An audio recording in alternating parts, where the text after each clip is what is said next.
નમસ્કાર મિત્રો, સ્વાગત છે તમારું અમારા એક નવા વિડીયોની અંદર। અમારી ચેનલમાં પહેલીવાર આવ્યા હોય તો બાજુમાં આપેલા બેલ આઇકન ઉપર દબાવીને ઓલ ઉપર કરી દેવું, જેથી કરીને આવનારા વિડીયોની નોટિફિકેશન સૌપ્રથમ તમને મળી રહે। આજનો વિડીયો તમે થંબનેલ જોઈને જ તમે આવી ગયા છો કે આજે આપણે શાના વિશે વાત કરવી છે। અત્યારના આધુનિક સમયમાં દરેક છોકરીને પોતાના સ્તન એટલે કે બોબલા નાના થતા જાય છે।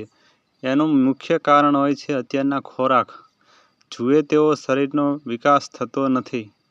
તેને કારણે શરીરની અંદર અમુક તત્વના ઉણપના લીધે શરીર પૂરી રીતે વધતું નથી, જેના કારણે અત્યારે મોડર્ન જમાના પ્રમાણે છોકરીઓને આના કારણે શરમ આવતી હોય છે।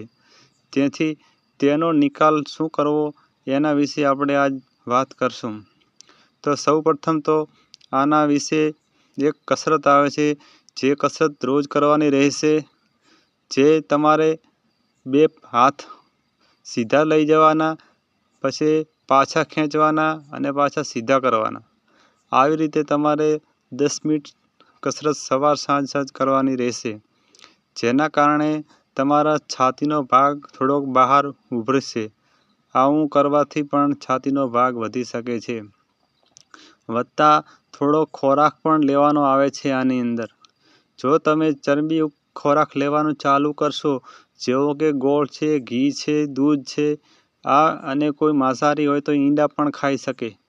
આના લીધે તમારો શરીરનો વિકાસ થશે અને છાતીનો ભાગ ઉભરીને આવશે, જે તમને આકર્ષક દેખાવામાં પૂરેપૂરો લાભ મળશે।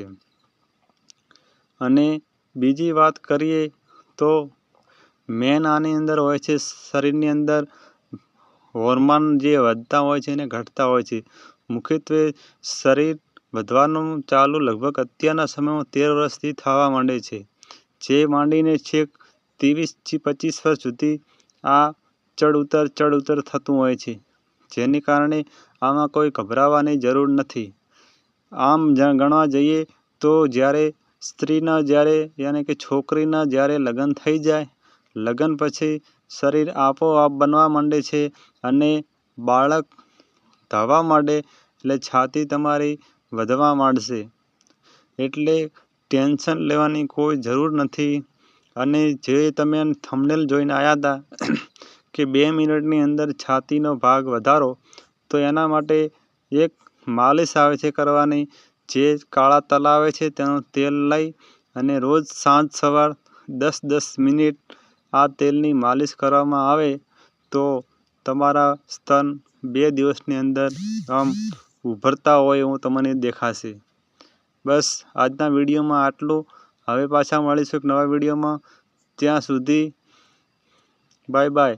અને અમારો વિડીયો ગમ્યો હોય તો વિડીયોને એક લાઈક આપી દેજો, વિડીયોને આગળ શેર કરી દેજો। ચેનલને હજુ સુધી સબસ્ક્રાઈબ ન કરી હોય તો સબસ્ક્રાઈબ કરી લેજો।